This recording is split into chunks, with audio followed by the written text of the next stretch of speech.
They didn't shoot her. They didn't need to. They simply stood on the breakwater, shining a light down onto water as black as oil, and waited. The man holding the flashlight swept it one last time across the spot where she had vanished, watched the surface seal shut, flat and still, then nodded to the man beside him. The current here pulls straight out to the bay. Water this cold. Half an hour and it's done. The other man flicked his cigarette into the water. Let the sea clean it up. Tiddier that way. Then both of them turned, killed the light, and climbed into the car.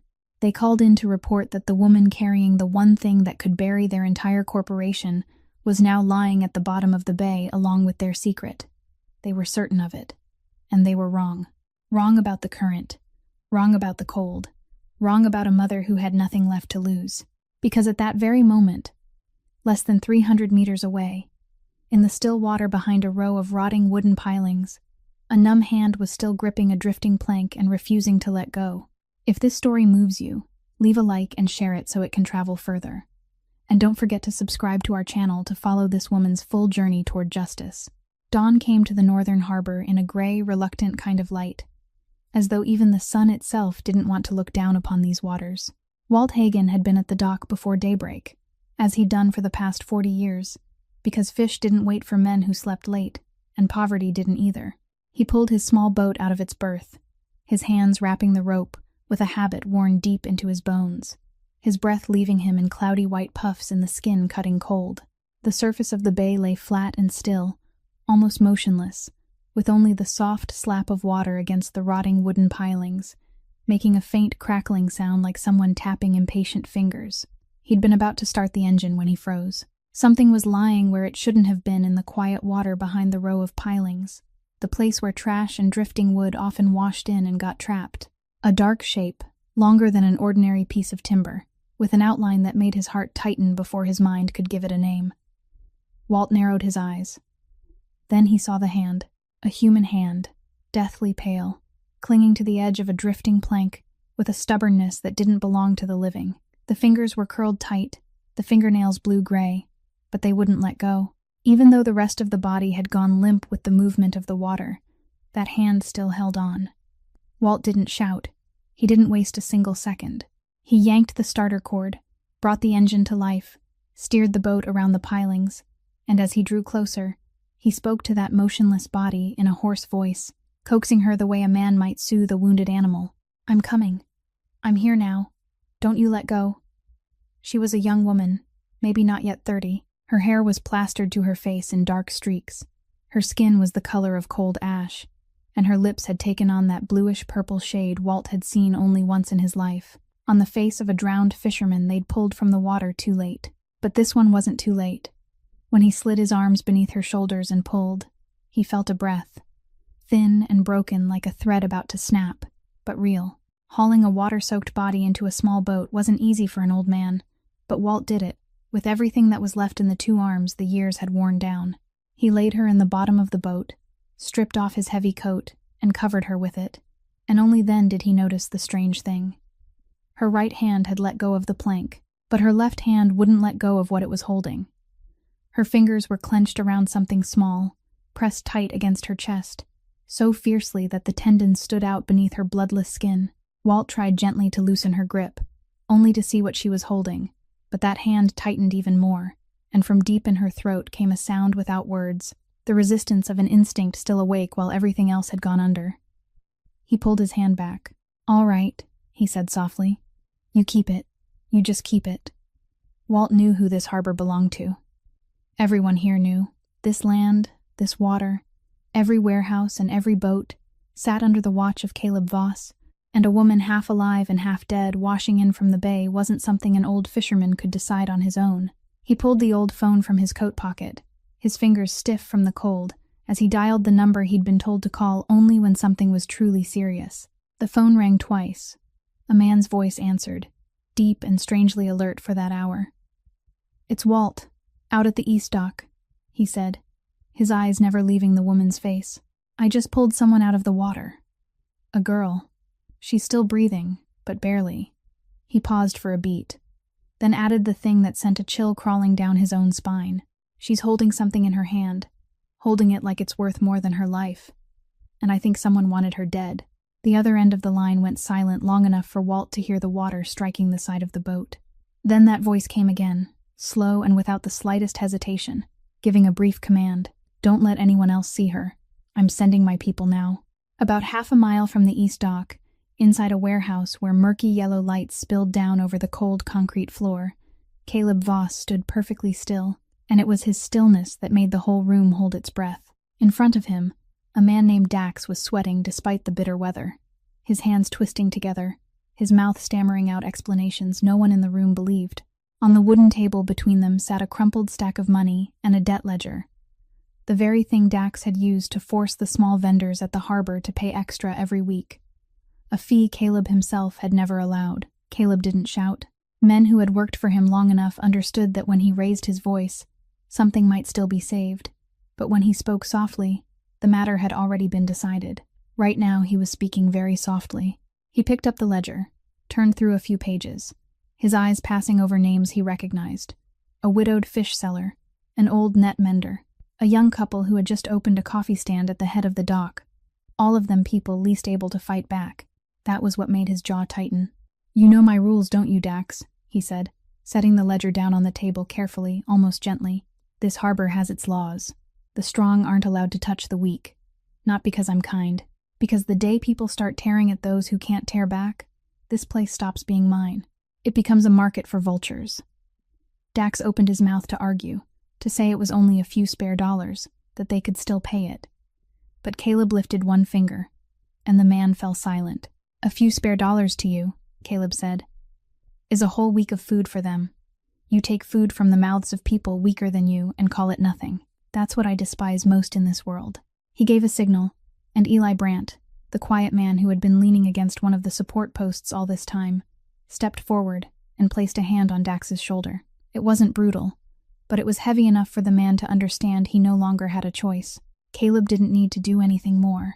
His punishment wasn't in his fists, but in the fact that a man like Dax would never again set foot in this territory, would lose his place completely, lose the name that had made people fear him, and for someone like him, that was a slow death, more terrifying than any beating. "Pay back every dollar to every person in this ledger," Caleb said. "Then get out of my harbor before the sun climbs high. If I hear your name here one more time, I won't speak softly to you again." Dax was led outside, and the room seemed to breathe out in relief.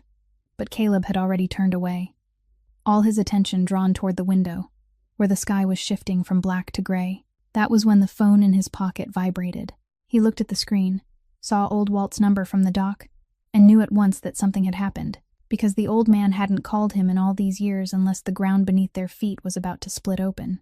He answered, his face unchanged, but Eli, standing nearby, noticed something very small shift in his eyes when Walt spoke of the woman holding onto an object as if it were worth more than her own life, and of someone having wanted her dead. Caleb listened to the end, then gave only one sentence, telling the old man to keep it quiet, before he ended the call and turned to Eli. "Send people to the east dock, discreetly," he said. "Bring her to the old warehouse. Don't take her through the main gate. And call Dr. Pruitt. Tell him to come now and bring everything he has." Eli nodded, but he lingered for 1 second, because this wasn't the kind of thing they usually involved themselves in. A stranger pulled from the bay wasn't their problem. "Are you sure, boss?" he asked quietly. "We don't even know who she is yet." Caleb looked out at the gray water growing brighter beyond the window, somewhere out there where a woman had returned from a place no one was supposed to return from, and he answered in the voice of a man who had already made his decision. "That's true. We don't know yet. But someone went to the trouble of killing a person and thought it was over, and I want to know why. And I don't let anyone die in my territory just because I arrived too late." The old warehouse behind Caleb's territory had once been used for storage, but tonight it had been hastily cleared into something almost like an emergency room, with several lamps pulled close and a folding bed set in the middle of the concrete floor. Dr. Noah Pruitt arrived only a few minutes after Eli's men brought the woman in, and he didn't ask a single question, because years of working for Caleb had taught him that there were times when questions were a luxury that had to be saved for later. He placed his fingers against her neck, counted her pulse, then frowned. Her skin was as cold as ice taken from a freezer. Her lips still held that terrifying bluish-purple color, and when he lifted one eyelid and shone a light into it, the pupil contracted slowly, but it still responded. "Severe hypothermia," he said, his voice quick and clipped, giving orders as he spoke for the 2 men nearby to bring more blankets and heating packs. She was in the water a long time, but not so long that she can't be saved. We have to warm her back up, but slowly. Warm her too fast, and her heart could stop right away. He didn't use anything extraordinary, only blankets, warmth, IV fluids heated enough to take the chill off, and the practiced hands of a man who had pulled many lives back from the edge. Caleb stood at the edge of the light, his arms folded across his chest, saying nothing, only watching. He had seen all kinds of people pulled from his waters, drunks who had fallen off the dock, gamblers thrown into the bay, sailors who had lost their footing, and he knew what an exhausted body looked like. But something about this woman didn't fit with anything he had ever seen. When Pruitt tried to straighten her arms so he could start an IV, he met a strange resistance. Her right hand had gone slack, limp in her unconsciousness, but her left hand hadn't.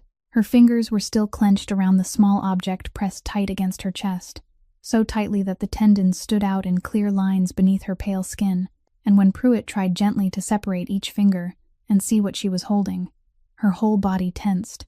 A faint sound slipped from her throat, and that hand closed even tighter than before. Pruitt drew his hand back and looked up at Caleb in confusion. "She's unconscious," he said. "Her body should have gone completely loose. Someone this deeply out should have no strength left in their hands or limbs. And yet she's still holding on. I've never seen anyone manage this while being that far under." Caleb stepped closer, bent down, and looked at that hand, at the way those fingers held on to what belonged to her, as if it were the last piece of something she would rather die than lose. He didn't try to pry it loose. He only looked, and inside his mind, the scattered pieces began fitting together into a shape that made him feel colder than the chill inside the warehouse. A young woman, with no papers, with no one looking for her, washed in from the bay during the night, carrying the marks of an escape rather than an accident, and even when she had sunk deep into a death-edge unconsciousness, her will still refused to release what she held. People didn't cling to an object like that merely for memory's sake. They clung to it like that when it was the only thing left that proved something they had paid for with their very life to protect. "See whether she has any injuries," Caleb said softly, his eyes still fixed on the woman's face. Pruitt examined her, and a moment later he looked up, his voice sinking lower. "These aren't wounds from falling or being struck," he said. "There are marks on her wrists, rope marks, and several needle marks at the bend of her arm, multiple punctures, not the kind a hospital would leave." Caleb straightened. Every vague suspicion inside him had just hardened into something he was almost certain of, that the woman lying here wasn't a victim of the sea, but someone who had escaped from somebody's hands, carrying with her something that somebody was willing to kill to get back. "When she wakes," he said to Pruitt, though it sounded almost as if he were speaking to himself, "I want to be the first person she sees." She didn't wake by slowly opening her eyes the way people often did after escaping a deep unconsciousness. She came back with an instinctive jolt, her whole body going rigid, her eyes flying open and sweeping across the room in less than 2 seconds, taking in every shadow, every exit, every face, not with panic, but with a cold calculation so precise that Caleb, who had been standing beside the bed ever since Pruitt warned him she was about to wake, narrowed his eyes slightly. This wasn't the gaze of a victim who had just been rescued. This was the gaze of someone measuring which of the people around her would make the first move. Her left hand immediately pulled back, pressing the thing she held tightly against her chest, while her right hand gripped the edge of the bed as though she were ready to shove herself upright, even though her body clearly wouldn't allow it yet. "You're safe," Caleb said, keeping his voice low and even, not taking another step closer. "No one here means to hurt you. You were pulled from the bay this morning. You almost died." She didn't answer. Her eyes locked on him, then flicked to Pruitt, to Eli standing by the door, then back to him. And Caleb could see her mind racing behind that pale face, weighing every possibility, not believing a word he had just said. "Where is this?" she asked, her voice hoarse from salt water and cold, but every word was clear and sharp. "Who are you people?" Caleb didn't evade her. "I'm Caleb Voss. This harbor belongs to me. My people found you, and my doctor kept you alive. That's all you need to know right now." She listened, and he saw that his name didn't stir in her the fear it usually stirred in others, only a new layer of caution added to the list of threats she was silently building. Pruitt stepped forward to check her pulse, and she drew back by reflex, her left hand tightening even more around what she held, until Caleb was forced to say the thing he had been waiting to say. "You've been holding that since the moment you were pulled out," he said. "Even unconscious, you didn't let go. I only want to know what it is." For a moment, she didn't move. Her eyes searched his, as if trying to decide whether this was a trap or the truth. And then, slowly, as though she were handing over a piece of her own body, she opened her numb hand.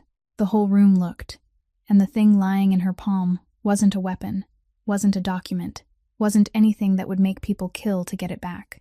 It was a child's bracelet, tiny, strung with faded plastic beads, the kind people bought in toy stores for less than $1. With the elastic cord inside stretched and frayed, Caleb looked at it, and something inside his chest went quiet. He had prepared himself for a gun, a key, a secret worth a fortune. He hadn't prepared himself for this, for the way her fingers closed around the bracelet again the instant she had shown it to him, as if shutting a door no one else was allowed to enter. No one in the room said anything, and in that silence, no one noticed that her right hand had quietly shifted a little, sliding across the fabric over her chest, checking something else, something flat and hard hidden carefully inside the stitching, something she wouldn't show to anyone in this room until she knew for certain she could trust them. And right now, she didn't trust a single soul. "It's mine," she said, her voice suddenly hardening, every trace of weakness disappearing. "And I won't answer another question until you tell me whether I can walk out that door or not."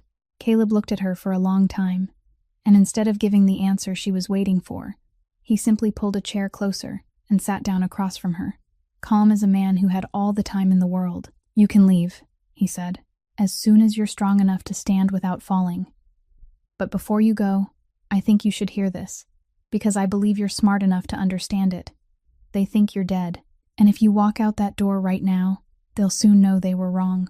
Caleb's words hung suspended in the cold air of the warehouse, and he watched her reaction with the close attention of a man accustomed to reading people the way others read maps. But this woman didn't show him what he was looking for. She didn't go pale, didn't press him with questions, didn't blurt out the obvious thing, asking how he knew someone wanted her dead. She only looked at him. And in that silence, Caleb read something that made him more wary than reassured.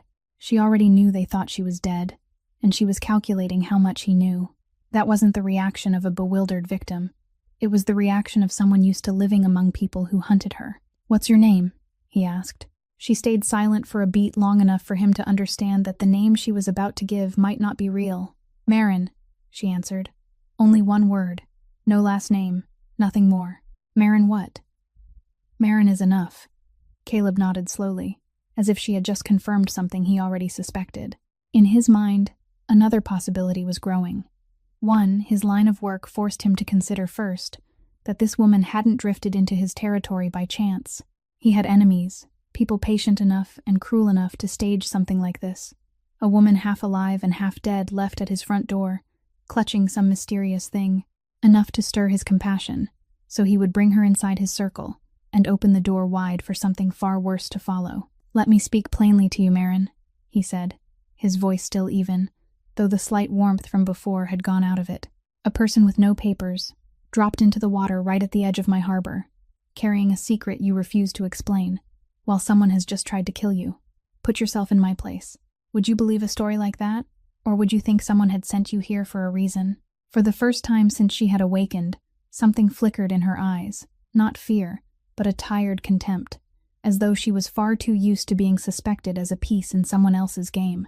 "If someone sent me here," she said, every word slow and cold, "then they must hate me very much, because they left me to nearly freeze to death in the bay all night. Do you think any organization would stage a scene so recklessly that it almost kills its own pawn, Mr. Voss?" Caleb didn't answer right away, because the retort was sharper than he had expected, and it fit with what Pruitt had said about the needle marks and rope burns on her body. Eli, standing by the door, spoke first, his voice low and decisive, the voice of a man who looked only at risk. "Boss, whoever she is, she's brought trouble to our doorstep," he said, not bothering to lower his voice so she wouldn't hear. "She won't give her real name, won't say who she's running from, won't say what she's holding. We don't owe her anything. Give her dry clothes, give her some money, and leave her at the bus station on the edge of the city. After that, whether she lives or dies isn't our business anymore." It was the reasonable decision, and Caleb knew Eli was right by every ordinary rule of the work they did. He had almost nodded, but when he turned to look at the woman one last time, he saw something that stopped his hand midway. Marin had heard every word Eli said. She had listened to them discuss throwing her out like some troublesome piece of cargo. Yet she didn't beg, didn't panic, didn't try to convince anyone. She only tightened her grip around the tiny bracelet in her palm, lifted her chin, and in that moment Caleb saw something he had seen only once before in his life. In the mirror, on the night he lost the person he should have protected, it was the look of someone who had lost everything that could make life frighten them, and because of that, there was nothing left anyone could use to threaten them. No one could fake a look like that. "Wait, Eli," Caleb said softly, and he pulled the chair back down and sat again. Caleb motioned for Eli and Pruitt to step outside, and when only the two of them were left in the warehouse, he didn't ask anything more. He simply sat there, letting the silence do its work, because he knew there were people who would never confess under pressure, but who sometimes opened themselves when no one was pressing them anymore. Marin looked at him for a long time, looked at the man who had just stopped his subordinate from throwing her out onto the street, and perhaps it was that undemanding silence that did what no interrogation ever could. "You want to know who I am," she said, her voice no longer so guarded, with only a deep, bone-weary exhaustion left in it. "I'm a cleaner. I used to have a normal life, Mr. Voss. A small apartment, a job, a family. Now I've got nothing left for anyone to take from me, and that's exactly why I'm sitting here talking to you instead of lying at the bottom of the bay." She told him the story, not in order, but the way people pulled broken pieces out of a place where they had buried them. Her husband's name had been Daniel, a gentle accountant who worked for a large company, a man who believed that if he stayed honest and worked hard, life would be decent to him in return. One day, he discovered numbers in the company's books that didn't match, money flowing into places where it never should have gone, records built to hide something he hadn't had time to fully understand. He had meant to speak up. 2 weeks later, his car went off a curve on a road he had driven for 7 years, and the police called it an accident. Bad brakes, slick pavement, no one at fault. "I knew it wasn't an accident," Marin said, her eyes fixed on the empty space in front of her. "But I had no proof, no money to hire a lawyer, and no one would listen to a widow who had nothing in her hands except suspicion. So I kept quiet.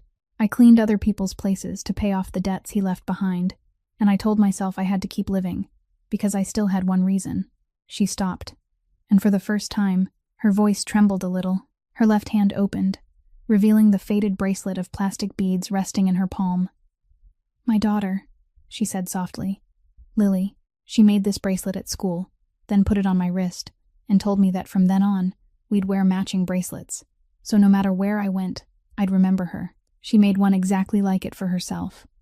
Caleb said nothing. He only listened, and Marin went on in the voice of someone who had long ago cried herself empty. So now there was nothing left but a frightening calm. The little girl had fallen ill the previous winter, with a disease that had a long, complicated name the doctors explained in words Marin didn't fully understand. She understood only one thing, that there was a treatment, but that treatment cost more than everything she could earn in 10 lifetimes. She had done everything, borrowed, begged, asked for help, worked night shifts until her body nearly gave out, but the money was always short, and time didn't wait for anyone. She didn't make it through spring, she said, and that was all she said about it, not one detail more, because there were wounds people could only touch by passing over them quickly. They buried her with the bracelet on her wrist. "This one is mine. It's the only thing of hers I managed to keep." She closed her hand around the bracelet again, and Caleb understood why, even in a death-edge unconsciousness, she had refused to let it go. "When they've taken from you the man you loved and the child you loved more than your own life," Marin said, lifting her eyes to meet his directly, "death isn't something they can threaten you with anymore, Mr. Voss. They thought pushing me under the water would be the end of it. They didn't understand that a mother with nothing left to lose is the most dangerous person they ever chose wrong to cross. I didn't run to live. I ran to bring something into the light, and I'll do it, even if I have to crawl up from the bottom of the bay one more time." Caleb asked her what it was she was trying to bring into the light, and Marin stayed silent for a while, weighing her answer, then decided to tell him enough for him to understand without yet showing him the thing hidden inside her clothing. After losing everything, she took any cleaning job anyone would hire her for, and that desperation was exactly what led her there. An employment agency promised unusually high pay for a night cleaning job at a private medical facility far outside the city, a place people called a research center, sealed behind gates and high walls, with no visitors allowed. She had found it suspicious, but she needed money, and people like her didn't have the habit of turning money down just because of a feeling in their gut. They brought her in through a vehicle with tinted windows, and from the very first night, she understood that this place wasn't an ordinary research center.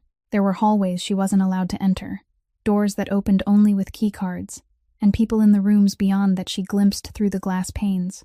Gaunt men and women with vacant eyes, all of them adults. Most of them homeless or cornered by life. People she guessed had also been lured there by some promise, much like the one that had brought her in. Her job was to clean the offices upstairs, where the managers worked, and it was there, one night, when she pushed her cleaning cart into a room someone had forgotten to lock, that everything changed. On the screen of a computer that hadn't been turned off, she saw things she later wished she had never seen. Charts, names, numbers recording the results of what they were doing to the people in the back rooms, and one line repeated again and again beside many names. A line whose meaning she understood without anyone needing to explain it. A marker showing that the person was no longer alive. Marin had always had a strangely good memory, a gift she had never found useful in her life until that night, and she had stood frozen before the screen, committing every name, every number, every detail to her mind, while her heart pounded so hard she thought the whole building could hear it. She knew memory alone wasn't enough. No one would believe a cleaner's word against a corporation. She needed something she could hold in her hand. The following night, she came back, carrying a small memory card she had hidden on her body, and using the brief window when the shifts changed and the hallway stood empty, she plugged it into that computer and copied everything she could reach. She didn't understand everything she was copying, but she understood how dangerous it was, and she remembered standing there, both hands trembling, telling herself that she wasn't doing this for herself, but for all the names on the screen that had been erased as though they had never existed, and for Daniel too, and for all the powerless people no one was willing to speak for. "I meant to take it somewhere safe," Marin said, her eyes lowered to her own hand. "A journalist, someone in the government, anyone who would listen and was strong enough not to be bought. But I was too naive when I thought no one would notice a cleaner. There had been a camera she didn't know about, or a trace she had left on the computer. She would never know for sure, but they had discovered it. The night she meant to leave, they were waiting. Caleb could picture the rest for himself. The escape through the night, the truck carrying her away to be dealt with somewhere deserted along the bay, and the reckless decision of a woman who would rather throw herself into the black water than let them take back the thing she had paid for, with everything she had left. "What they want isn't in this bracelet," she said softly, revealing for the first time that there was something else. "It's somewhere safer. And I won't tell you where. Not until I know what kind of man you are, Mr. Voss." Marin's story hadn't even had time to settle before the truth of how dangerous it was found its own way to the harbor, sooner than Caleb had expected. 2 days later, when Marin was strong enough to sit up and move around a little inside the warehouse, Eli walked in with his face drawn tight and reported that a stranger had been drifting around the East Dock since morning, asking the small vendors about a woman who might have been pulled out of the water a few days earlier. The man was playing the part of someone searching for a missing relative, speaking politely, a photograph in his hand, but Eli had been in this work long enough to recognize the walk of a man being paid to find someone, not a husband worried about his wife. Caleb listened and didn't say much, only told Eli to bring the man to him, quietly, and not to give him a chance to call anyone. They met him in an alley behind the row of warehouses, where there were no passing eyes, and by the time the man realized he was surrounded, it was already too late to run.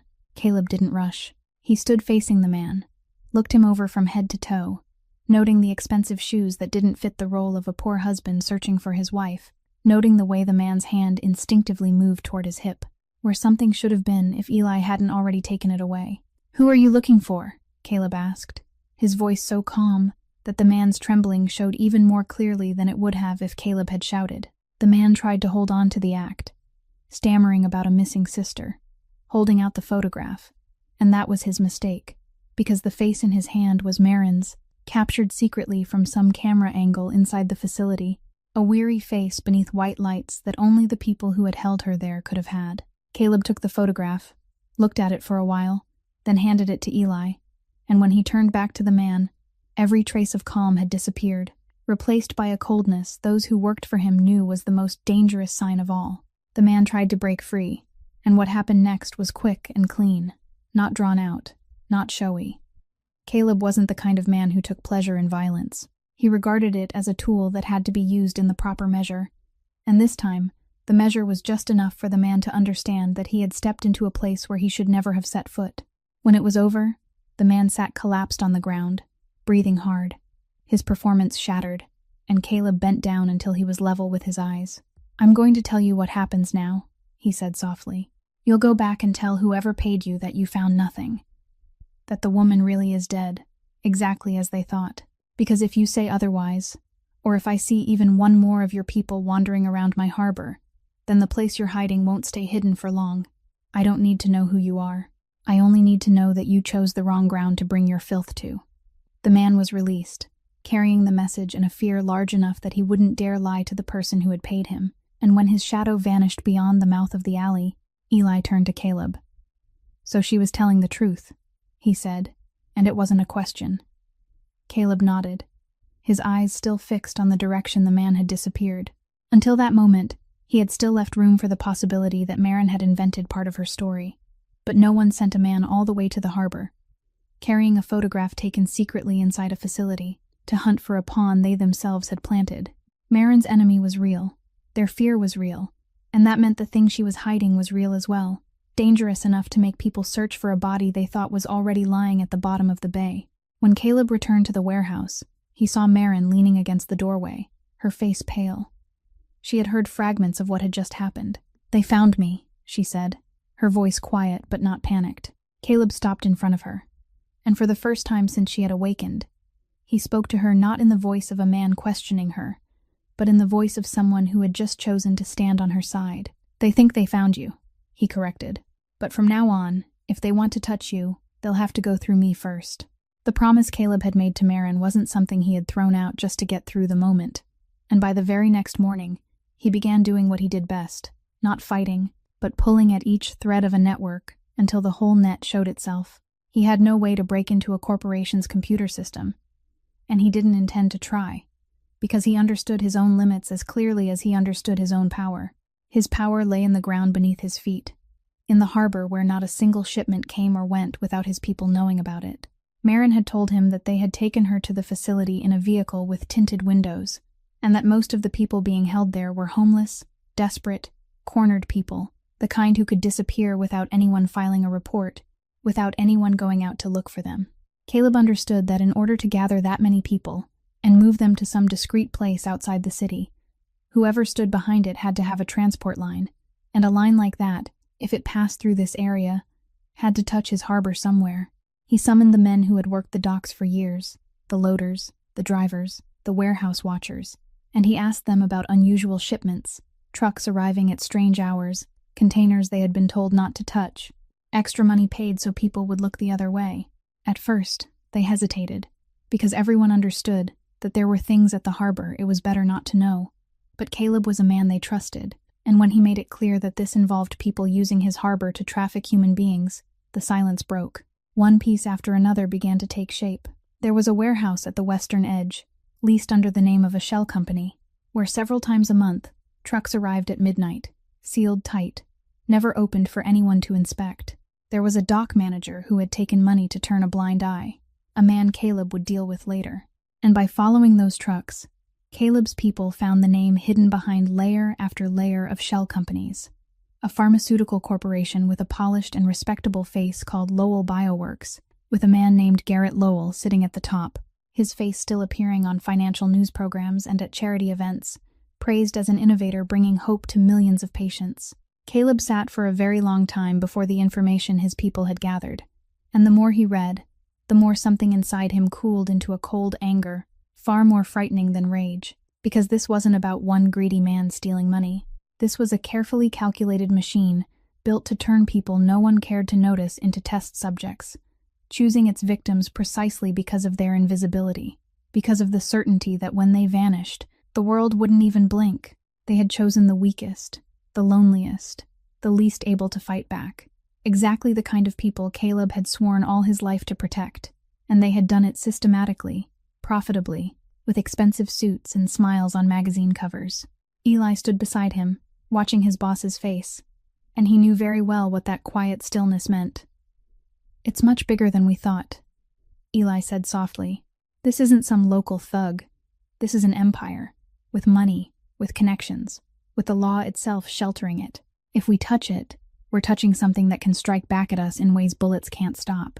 Caleb closed the file, stood, and walked to the window overlooking the water that had brought Maren back to him. He thought of the names erased from the screen, the ones she had spoken of, people who had died in silence so Garrett Lowell could add one more pretty line of numbers to a report, and he thought of the rule he had built his whole life around, the rule that no one was allowed to hunt the weak in his territory. "They carried this through my harbor," Caleb said, his voice very quiet and very certain. "They turned my ground into one link in their filthy work. That means it's already my business, Eli, and I won't turn my back on it." That evening, when the warehouse had emptied and only the yellow light remained spilling down, Caleb brought Maren a bowl of hot soup and sat in the chair across from her, not to interrogate her, but simply to sit, in the way the two of them had gradually grown used to over the past few days. Maren ate slowly, her strength having returned a little, and she looked at the man in front of her, the man this city spoke of with fearful respect, the man she should have placed in the same category as those who had pushed her life into the abyss. And yet he had stopped his subordinate from throwing her out onto the street, had driven away the man who came looking for her, had gone to the trouble of tracing an entire network for the sake of a woman he owed nothing. "I don't understand you," she said plainly. "You gain nothing by helping me.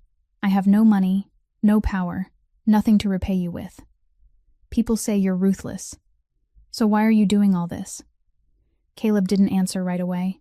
He looked down at his own hands that had done many things he wasn't proud of. And when he finally spoke, his voice was lower than usual, carrying a weight Maren had never heard in him before. "I once had a younger sister," he said. "Her name was Rosa. She was 6 years younger than me, and back then I was almost the only person she had in the world, because our parents died early." He stopped, and Maren remained silent, understanding at once that this was something he rarely spoke aloud. Back then Caleb had been young, poor, and nothing at all yet, just a street kid trying to survive day by day in a neighborhood where the strong devoured the weak as if it were the natural order of things. There were men in that neighborhood who had set their eyes on Rosa.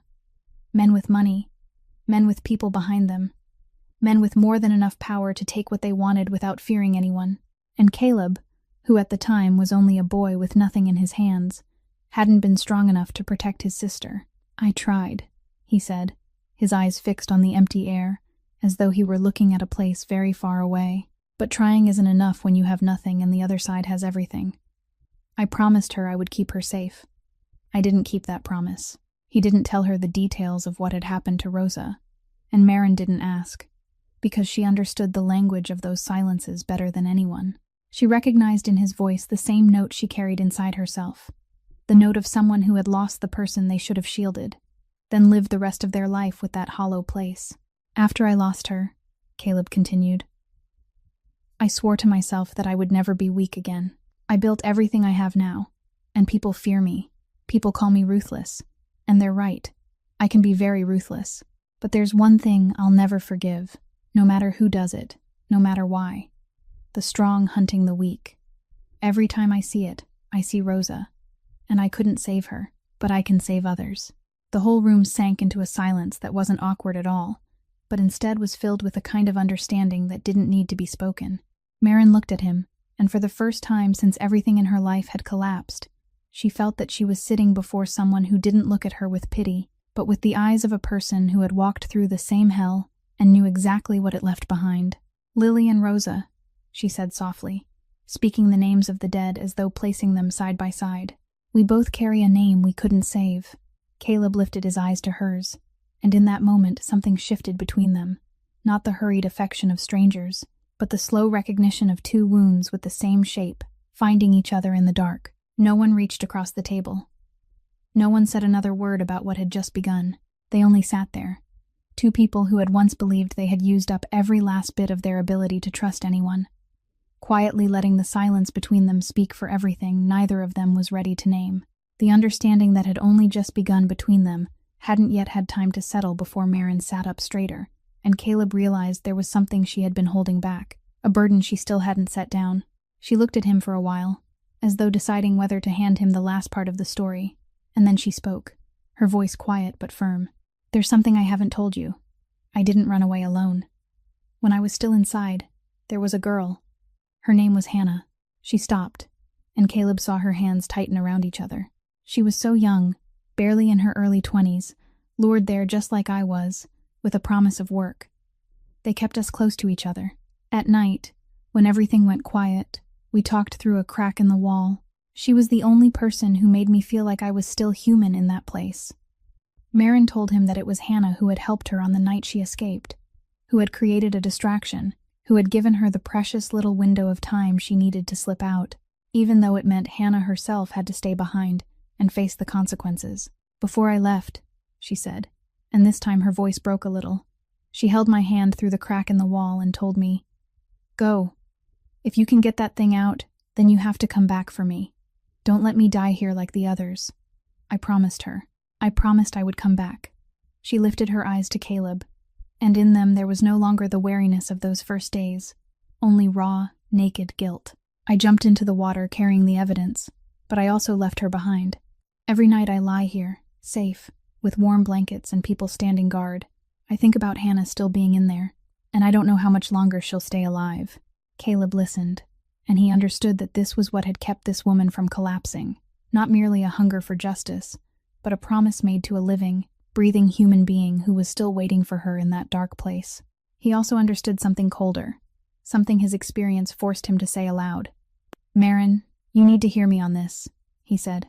"From the moment you escaped, they knew they'd been exposed. They knew someone had managed to carry something out. An organization like that, when it feels threatened, the first thing it does is erase every trace. And to them, the traces are the people still inside." Marin went pale, because she understood his meaning at once. "You mean they'll kill everyone who's left?" "I'm saying that so you understand we don't have much time," Caleb replied. "If you want to save Hannah, and save the others still alive in there, it has to happen soon, very soon. Every day that passes is another day they may decide to clean everything out." He called Eli in, and they began to plan, spreading across the table everything his people had gathered about the facility, far outside the city, its location, the roads leading in, the schedule of the trucks. Marin sat between the two men, and she was no longer the protected woman sitting at the edge of things, because she was the only one who had ever been inside, the only one who knew the layout of that place, who knew where the holding rooms were, when the shifts changed, which doors opened with key cards, and which hallways had no cameras. She drew it from memory, every line appearing with such clarity that Eli had to look surprised, and Caleb watched her work with a new respect. "This isn't a matter of me storming in alone to save people," he said, looking at Marin. "I have strength. I have men. But I don't know what it looks like inside. You do. Without you, my people going in there would be moving through the dark. We need each other, Marin. I'll keep you alive until you reach that door, and you'll be the one who shows us the way through it." Marin looked at the map she had just drawn, looked at the place that had stolen her freedom and almost stolen her life, and instead of fear, a cold, steady resolve rose inside her. "I promised I'd come back," she said softly, almost to herself. "Then we go back." But Garrett Lowell wasn't the kind of enemy who came knocking on a man's door with his fists, and that was exactly what made him more dangerous than any thug Caleb had ever faced. When the henchman who had been warned off carried the message back, Lowell didn't fly into a rage, and he didn't send more men to the harbor to recklessly try again. He did what men with money and connections always did. He changed the playing field to one where he knew he held the advantage. A few days later, Eli entered the warehouse with a face even heavier than the day he had brought word of the stranger at the dock, holding a newspaper and a stack of documents that one of their contacts in legal circles had just sent over. "Boss needs to see this," he said. On the news page of a major paper, beside the very same secretly taken photograph of Marin's face that the hired man had once carried, was a report written with terrifying skill. It spoke of a female cleaner who had abused the company's trust to break into Lowell Bioworks' data system, steal valuable confidential research information, and was now wanted by the authorities. The report called her a threat to the security of a company devoted to medical progress, implied that she may have sold those secrets to competing forces, and urged anyone who knew her whereabouts to report it to law enforcement.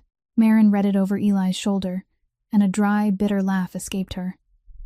"They turned everything inside out," she said. "I'm the one who saw them kill people, and now I'm the criminal. I'm the one who ran to save my life, and now I'm the one who has to be hunted." But Caleb understood the move more deeply than she did, and he knew it wasn't aimed only at Marin. By turning her into an officially wanted person, Lowell had placed anyone sheltering her in the position of breaking the law. And Lowell, with an entire network of connections in government offices and the media, knew perfectly well who Caleb Voss was. He knew perfectly well that Caleb keeping a wanted woman inside his territory was the perfect excuse to bring the full weight of the law down on him, to open investigations, to search warehouses, to peel open an empire Caleb had spent half his life building. This wasn't an empty threat. That afternoon, one of Caleb's contacts at the department called to warn him that pressure was coming from very high up, that the name Caleb Voss had suddenly begun appearing in conversations where it shouldn't have been, and that if he remained involved with that woman, the things he had kept stable for years could collapse in a matter of weeks. Eli said plainly what both of them already knew. "Boss, this is the moment we have to think clearly," he said, his voice low and grave. "Lowell isn't coming here to fight us. He's using the whole system to choke us. All you have to do is let her go, push her out, and all this pressure disappears. We aren't obligated to trade everything for someone we didn't even know a few days ago." It was sound advice, cold and sound, and Caleb knew Eli wasn't saying it out of cowardice, but out of loyalty, out of concern for him and for everyone whose life depended on his steadiness. Caleb stood silently by the window for a long time, weighing the true price of going forward. He could lose everything, and not only himself, but the people who had followed him for years. Then he turned back to look at Marin, who stood there with her back straight, not begging him to keep her, ready to walk out the door if he asked it of her, because she was far too used to people choosing their own safety instead of choosing her. And he thought of Hannah, still inside the facility, of the names erased from the screen, of Rosa, of the vow he had built his whole life around. "All my life," Caleb said slowly, "people have feared me because I never step back. If I hand a woman over to murderers now just because they threaten to touch my property, then everything I've built isn't worth anything anymore. I don't sell people, Eli, not even when the price is everything I have." He turned to Marin, his gaze already decided. "They've just raised the stakes, so we move before they can tighten the noose any further." On the night before they made their move, the warehouse became a different place entirely. It was no longer the shelter of a sick woman, but a place where an infiltration was being prepared. Caleb's people moved in and out quietly, checking equipment, reviewing every route on the map Marin had drawn, deciding who would take which door, who would cover the exits, and who would handle getting the captives out. Marin sat with them all evening, answering every question about the layout inside, about the guards' habits, about the small details only someone who had lived there could know, and each time she repeated something, that place returned to her with painful clarity, bringing both fear and resolve with it. When everything had been discussed, and Eli's men had left one by one to rest and gather their strength, only Caleb and Marin remained in the heavy stillness of the night before the fight. He brought her a cup of hot tea, and they sat beside each other at the table that was now covered with drawings. "You don't have to come with us," Caleb said, though he already knew her answer. "My people know the map now. You can stay here, safe." Marin shook her head without the slightest hesitation. "I promised Hannah I'd come back, not send someone else in my place. Come back. If I sit here while others risk their lives for my promise, then I'm no longer the person my daughter once knew." Caleb looked at her, and he didn't argue, because he understood there were things a person had to do themselves if they were ever going to live with themselves afterward. "Then you stay beside me," he said. "You don't move even half a step away. I've already lost one person I promised to protect. I don't intend to let that happen again." It was the closest he had come to putting into words the feeling growing between them, and they both knew it, though neither of them named it. Marin turned to look at him beneath the yellow light, looked at the face of the man who had chosen to risk his whole empire rather than hand her over to evil men, and something inside her chest, something that had been frozen since the day they lowered her daughter into the ground, cracked faintly open. "I told myself I'd never trust anyone again," she said softly. "Trusting people only gives them another way to hurt you. But I trust you, Caleb. I don't know why, but I do." He didn't answer with words. He only placed his hand over hers, the hand that still held the habit of closing around the tiny bracelet, and she didn't pull away. They sat like that for a long while, two people carrying two wounds of the same shape, quietly sharing one rare moment of peace that both of them understood might be the last before everything shattered. But at that very moment, in another corner of the territory, something was moving quietly, without anyone in the warehouse knowing. One of Caleb's most trusted men, someone who had sat and heard every detail of the plan, every route, every hour, had slipped away from the group after everyone dispersed. He stood in the darkness behind the row of warehouses, pulled out a phone that wasn't his, and dialed a number no loyal man should ever have possessed. His voice was very low, almost swallowed by the wind blowing in from the bay. "They're coming tomorrow night," he said into the phone. "I know everything, the way in, the number of people, the timing. You people get ready." This time, neither Voss nor that woman walks out. He ended the call, tucked the phone inside his coat, and returned wearing the manner of a loyal man, a calm smile on his lips, while behind the warehouse wall, Caleb and Maren still sat there, offering each other trust and promises, not knowing that the storm they were about to charge into had already been warned of by a traitor, and that the trap waiting for them on the other end was more dangerous than anything they had foreseen. The next morning, before everything began, Maren decided to do something she had been putting off for days, and that was to check the thing she had traded her life to protect. She had decided that if she was going to charge into the facility tonight, she needed to know for certain that the evidence was still intact, because the entire plan, every sacrifice, rested on the assumption that the memory card hidden inside the lining of her clothes could still be read. She took it out from the stitching where she had hidden it ever since she jumped into the bay, placed it in her palm, and for the first time, looked at it closely under the light. Her heart tightened. The card had taken in water. Its outer casing was marked with corrosion.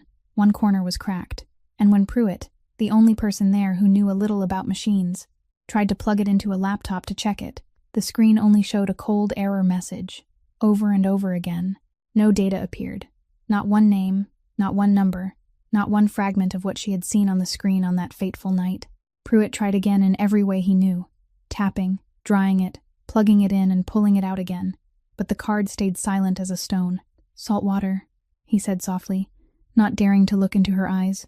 "It was soaked in salt water too long. I'm sorry, Maren. Maybe a data recovery specialist could save something from it, but here, right now, I can't." Maren said nothing. She took the card from his hand and looked at it lying in her palm, that tiny object that had contained everything. The reason she had run, the reason she had endured the night beneath the bay, the reason people had needed to kill her. And now it was dead. She slowly sat down in the chair, and something inside her, something that had held itself upright through all these days, suddenly collapsed. Completely. Daniel had died because of this. The people inside the facility had died, so this could exist. She had left Hannah behind to carry this out. She had jumped into the black water, had clung to a plank through one long night, had survived when she should have died, all because of this tiny thing. And now it was only a useless piece of water-soaked plastic. For the first time since she had been pulled from the water, Maren cried. Not the quiet kind of crying she had grown used to, but sobs that had been trapped too long and now broke loose with no way to hold them back. Her whole body trembling, both hands covering her face. "It was all meaningless," she whispered through her fingers. "All of it. Daniel, those people, everything I did. Meaningless. I didn't save anyone. I didn't prove anything. I lost everything to protect something that turned out to be trash." Caleb stepped closer, but he didn't rush to comfort her, because he understood there were kinds of pain that comforting words only made emptier. He simply stood there, silent, letting her cry herself out. And then, in the middle of that breaking apart, Maren's hand, through a habit that had become instinct, searched for the faded plastic bead bracelet she always carried with her. Her fingers closed around it, and that touch, that tiny object her daughter had made with her own hands, reached something deeper than despair. She remembered Lily's voice. She remembered the little girl putting the bracelet on her wrist and telling her it was so. Mommy would always remember her. She remembered that she had made a promise, not to a memory card, but to people, to Hannah, through the crack in the wall. And suddenly she realized something despair had hidden from her. "This card isn't the only evidence," she said, lifting her head, her eyes still wet, but her voice changed. "It's only what I managed to copy. The real evidence is still intact inside there, Caleb. the people still alive. Hannah, the original files, the rooms, all of it is still inside that facility. I kept thinking I had to bring the truth out, but the truth was never only inside this card. It's in the people we're going to save. She stood, wiped her face, and tightened her hand around the bracelet one last time before slipping it into her pocket, close to her heart. Lily didn't raise me to be someone who gives up, she said softly. We're still going. Tonight. Night fell, and the whole group set out for the facility far from the city, following the dark roads Caleb's people had already scouted, their vehicles moving slowly with the lights off through the deserted land along the bay. At first, everything unfolded exactly as the map Marin had drawn. They approached from the back, where she had said there were no cameras, crossed the fence, and slipped into the loading area at precisely the moment when the guards changed shifts. Marin stayed close beside Caleb, her heart pounding hard, yet her mind strangely clear, pointing out every turn, every door, guiding the group through the corridors she had memorized from the nights she had spent cleaning there. They reached the holding area faster than expected, and when Marin saw the row of rooms in the back, her heart seemed to seize, because inside, there were still people, hollow-faced men and women lifting their heads toward the beams of flashlights, with eyes that held both hope and the fear of believing too soon. But something didn't fit, and Caleb was the first to feel it. Everything was too quiet. The guards should have been patrolling more heavily, especially after they knew someone had escaped. The hallway was abnormally empty, as if the whole place were holding its breath and waiting. He had only just raised his hand to signal the group to stop when blinding lights flared on from every side, and out of the darkness, armed figures stepped forward, blocking both the entrance and the exits. They weren't surprised at all. They had been waiting. Caleb understood in that chilling instant that this was a trap, that the enemy had known they were coming, had known the way in and the timing, and there was only one way they could have gotten that information. He turned sharply toward his own men, and his eyes stopped on one face, a man who had followed him for years, a man named Marcus Hale, who was now standing slightly apart from the others, his face not showing the panic of someone who had just walked into a trap, but a strange calm. "It was you," Caleb said, his voice so quiet it was terrifying, and it wasn't a question. Marcus didn't deny it. He stepped back toward the armed men, and when he spoke, his voice carried both bitterness and the excuse of a man who had convinced himself betrayal was reasonable. "I'm sorry, boss," he said, "but you went too far this time. You were willing to trade everything for some strange woman, dragging all of us down with you. Lowell paid a price I'd never have earned in a lifetime following you. I only chose the smart way. You should have handed her over while you still could." Marin looked at the traitor, then at the tightening circle around them, and she understood that this trap had been set from inside by one of Caleb's own, that everything they had thought was secret had been sold the night before. Eli drew his gun, but Caleb lifted a hand to stop him, because he understood that in a position like this, surrounded on all sides, one gunshot would turn the entire place into a slaughter. They had no chance of winning, with innocent people locked in the rooms right behind them. A man who seemed to be the commander of the armed group stepped forward with a triumphant smile.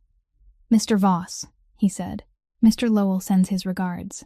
He says you're an intelligent man, and an intelligent man should understand when he's been beaten. Put down your weapons. Hand over the woman and whatever she stole. Maybe you and your men still get to walk out of here in one piece." Caleb stood in the middle of the circle, and for one moment, the whole situation had turned completely upside down. From rescuers, they had become prey caught in a net. But the thing Marcus and Lowell had both miscalculated was that they still believed Caleb Voss was the kind of man who would kneel when cornered. He glanced quickly at Marin, and in that passing look was a message only she understood, a reminder that she was the only one who knew this place, still had another exit, one she had never drawn on any map, one Marcus couldn't have sold to Lowell because he had never been told about it. Caleb slowly raised both hands as though preparing to surrender, and he raised his voice, just loud enough to pull every eye toward himself. "Fine," he said slowly. "You want to talk? Then we'll talk." Caleb's words were only a shell, and the men who had followed him for years all understood that when he raised his hands in surrender, that was the most dangerous moment. Not for him, but for the person standing against him. While the commander was still savoring the feeling of victory, Caleb had already read the entire field, the position of every gunman, the distance to the electrical switch on the wall that Marin had mentioned while drawing the map, and the escape route behind the row of holding rooms that only she knew. He lowered his hands, and everything broke open at once. Eli, following a signal the two of them had silently understood, slammed his hand into the electrical panel, and the whole building plunged into sudden darkness. The floodlights snapped out, followed by the confused shouts of the armed men who had been relying on the light to keep control. In those precious few seconds, Caleb's people, men used to fighting in the worst conditions, moved before the enemy could steady themselves. Caleb didn't waste a single motion. He went straight for the commander, the man who had just mocked him, and took him down with clean, decisive blows. Nothing extra, nothing theatrical, the way a man struck when he regarded violence as a tool and not a pleasure. Eli and the others subdued the gunmen one by one in the chaos of the dark, using familiarity and discipline to make up for the disadvantage they had been forced into at the start. In the middle of that struggle, Marcus, the traitor, tried to use the darkness to slip away, but he didn't get far. Caleb had already guessed his next move, and he cut him off at the end of the hallway. The confrontation between them didn't last long. Marcus swung back in resistance, his mouth still spilling excuses about wisdom and the price Lowell had paid. But Caleb no longer wanted to listen. He pinned him hard to the floor with the strength of a man who had just been betrayed by someone he had once trusted. And when Marcus lay motionless at his feet, Caleb bent down and spoke softly. "You sold me out for money. But what you sold wasn't only me. You sold the people locked behind you. Lowell's money can't buy that back." While the fight raged through the loading area, Marin didn't stand still and wait. She had been waiting for this exact moment of chaos, because she understood that the battle of the men would only matter if her part was finished. She slipped through the darkness toward the holding rooms, following her memory to the very door behind which, through all those long nights, a voice had whispered to her through the crack in the wall. "Hannah," she called softly, both hands searching for the latch. "Hannah, it's me. I came back." There was a silence, then a choked sob sounded from inside, and when the door flew open, a thin young woman rushed out and wrapped her arms around Marin, trembling, unable to believe her own eyes. "You really came back," Hannah whispered, tears streaming down her face. I thought no one was ever coming back." Marin held the girl, and in that moment, everything she had endured, the night beneath the bay, the despair when she thought the evidence had been ruined, finally found its meaning. But she didn't allow herself to stop for long. Together with Hannah and Caleb's men, she opened the remaining doors, one after another, leading the imprisoned people, all of them adults, exhausted and terrified, out of the place that had held them captive, guiding them through the rear exit Marcus had never known about, and therefore could never sell. And those people, those living, breathing witnesses, were the evidence no error message on a screen could erase, no fabricated news report could turn inside out. When the last group had been brought outside and loaded into the waiting vehicles, Marin paused for a moment at the threshold, looking back at the place that had nearly swallowed her life, and she no longer felt fear, only relief mixed with resolve. Caleb came to stand beside her, his face still marked by the fight, and he watched the line of freed people climbing into the cars. "You did it," he said softly. Marin shook her head, looked at him, then at Hannah, then at the people who tonight were no longer names waiting to be erased. "We did it," she answered. "Now it's Lowell's turn to answer for all of this." Garrett Lowell sat in an office high above the city, inside the building that bore his own name, certain that tonight his problem would be handled as neatly as every other problem he had ever solved with money and connections. He was used to sitting still while other people did the dirty work for him, used to the feeling that there was no wall his money couldn't pass through, no person he couldn't buy or erase. So when the office door opened without a single knock, and Caleb Voss walked in with Eli beside him, it took him several seconds to understand that his perfect plan had fallen apart somewhere. The guards he had believed were reliable hadn't been able to stop this man, because tonight Caleb hadn't come as someone begging for mercy, but as a storm that had swept everything out of its path to reach this room. "You shouldn't be here," Lowell said, trying to keep his voice calm, his hand moving toward the alarm button beneath the desk. Caleb placed a phone on the desk in front of him, its screen playing footage of the people who had just been freed from the facility, hollow-faced men and women, their first statements being recorded. "That button won't call anyone who can save you," Caleb said, his voice calm enough to chill the blood. "Your people at the facility have been restrained. The people you were holding are outside, and right now, while you and I are talking, everything you tried to bury is being delivered to places not even you can buy." Lowell shot to his feet, the polished mask of civility falling away and revealing the real man beneath. Someone used to ordering deaths from behind a spotless desk without ever having to look his victims in the eye. He poured out the familiar threats about the law, about the powerful people he knew, about how dearly Caleb would pay for daring to touch him. Caleb let him finish, then stepped closer, and when he spoke, his voice carried the full weight of a man who had seen the cost of what Lowell had done. "You talk about the law," Caleb said. "I know exactly how much of it you've bought. You turned an innocent woman into a wanted criminal with one phone call. You thought that because you could buy the law, you stood above everything. But there's one law you couldn't buy, Lowell. The law that says the strong aren't allowed to hunt the weak on my ground. And you did. You used my harbor, my land, to move people you treated like trash toward their deaths. You chose the wrong place to commit your sins. What happened after that was swift and decisive. Lowell, a man who had never had to face consequences with his own hands, lashed out in desperation.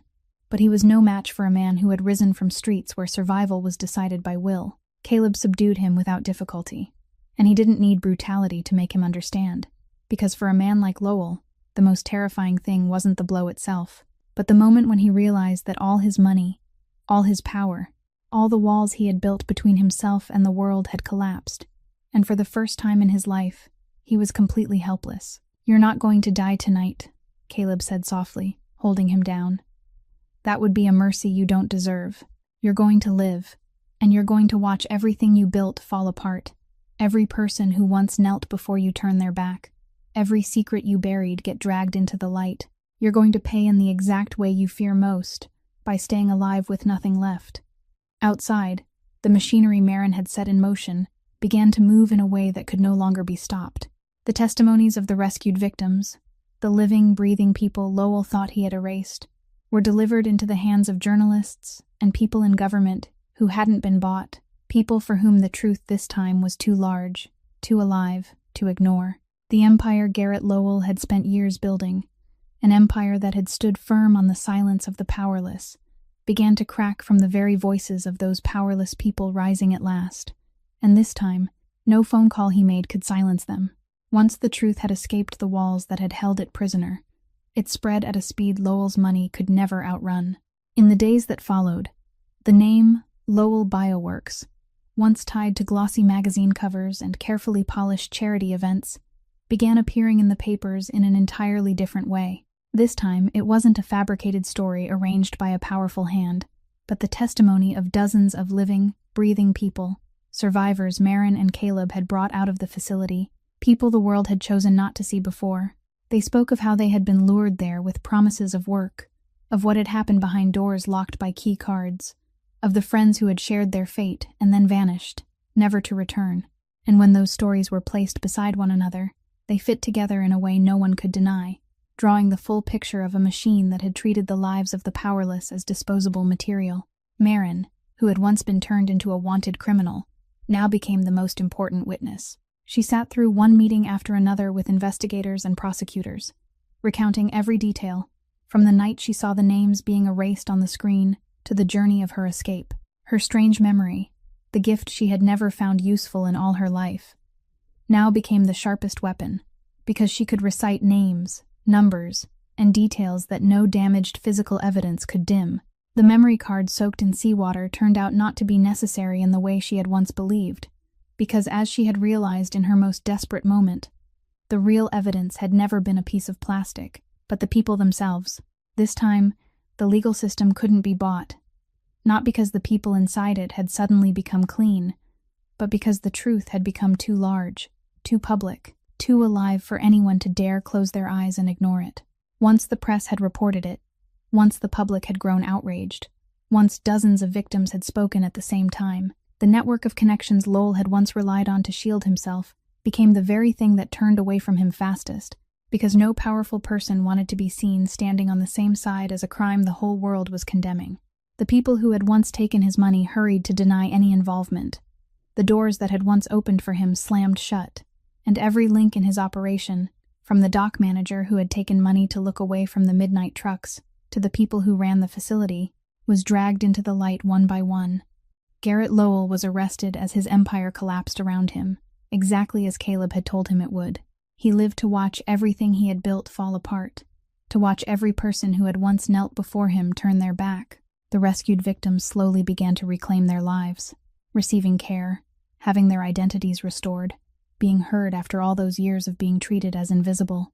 Hannah, the young woman Marin had promised to come back for, gradually recovered, and each time she saw Marin again, she held tightly to the hand of the woman who had kept the promise made through a crack in the wall, saying nothing, because the look in her eyes was enough.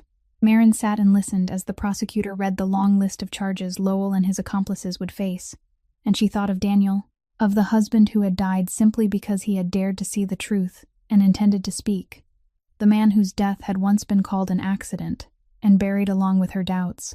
Now the truth he had given his life to touch was finally exposed, and though it didn't bring him back, it gave his death back a meaning that had been stolen from it for so long. Justice didn't come perfectly, and it couldn't erase what had already been lost, but it had come, real and irreversible, built not by power or money, but by the stubborn endurance of the very people others had mistaken for the weakest. Many months had passed since the night the storm broke open inside that facility, and time, though it could never erase every wound, had begun its quiet work. Marin was no longer the woman half alive and half dead pulled from the cold water. She had a decent place to live, a new job, and most important of all, she had regained something she had once believed she had lost forever, the ability to look ahead without seeing only darkness. She spent her time helping the other survivors, the people who had once been imprisoned with her, especially Hannah, whom she had come to regard almost as a younger sister, and in reaching out her hand to others, she found a way to heal herself.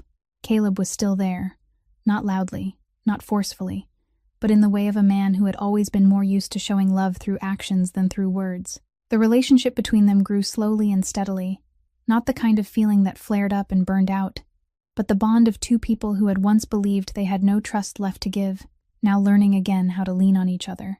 One afternoon, as the two of them sat together looking out over the bay that had once nearly taken her life, Marin took the faded plastic bead bracelet from her pocket, the place where she still always carried it close to her heart. She no longer clenched it in despair the way she had that night in the water. She held it gently, smiling as she remembered Lily, remembered the day her little girl had slipped it onto her wrist, and told her it was so Mommy would always remember her. "I remember you, Lily," she whispered, and this time there wasn't only pain in her voice, but gratitude as well, because the love she had for her daughter had kept her alive, had lifted her up in the moment when she had most wanted to let go, and had turned her from a victim into the woman who brought the truth into the light. Caleb placed a hand on her shoulder, silently, and they sat that way, as the sun slowly sank toward the far end of the bay.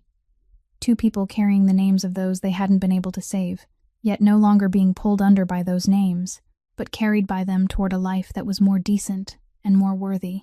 The story of Marin Whitlock reminds us of something simple yet profound, that a person's dignity is never measured by their wealth or status, and that no power, no matter how rich or influential, has the right to treat another human life like something to be bought, sold, or thrown away. It also reminds us that the person the world sees as the weakest, a poor widow with nothing in her hands but memory and courage, can still carry a truth strong enough to bring down an empire as long as she refuses to let go. Real strength doesn't lie in money or force, but in the steadfast heart of a person brave enough to stand up for what is right, even after they have lost everything. If this story has touched your heart, please subscribe to our channel, press the like button, and share it, so that every day you can join us in listening to more meaningful and compelling stories. We'd truly love to know how you feel about Marin's story. So please leave a comment and share the feelings from deep within your heart, because every word you write is a precious encouragement that helps us continue telling stories like this. Thank you for listening all the way to the very last moment. We wish you and your loved ones abundant health, joy, peace, and serenity every day. Goodbye for now, and we'll see you again in the next stories.